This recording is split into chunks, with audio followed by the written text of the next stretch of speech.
Hamilton County District Attorney Coty Wamp says she wants to seek the death penalty in aggravated rape cases that involved child victims. Leah Bowling tells us what this means.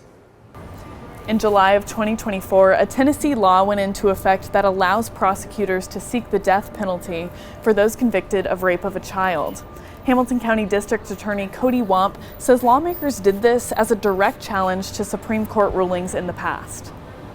Our legislature said we're going to authorize the death penalty for these offenders. The Supreme Court has previously said, no, you can't give death to these offenders.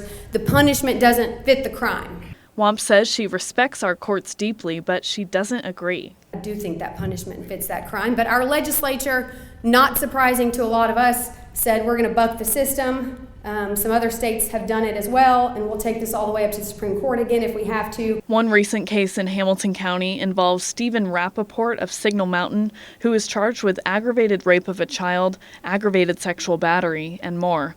His case was bound over to the grand jury. He's currently in jail on a $1 million bond.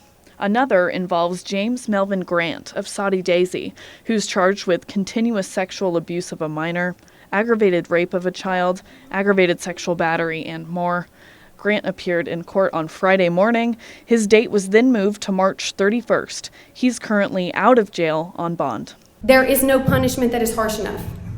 And I hope that I would actually like to work with our legislature to redraft the language that's currently there so that we can better prosecute under it. Wamp says they would have to update the death penalty statute so that it would apply to the rape of a child and not murder, and she would need the support of the Attorney General to go against the Supreme Court.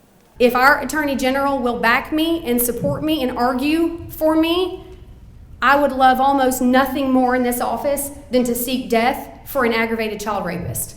Wamp says the Supreme Court may continue to say that it's unconstitutional, but she says, as we've seen before, the Supreme Court can change its mind. Reporting in Hamilton County, I'm Leah Bowling, Local 3 News.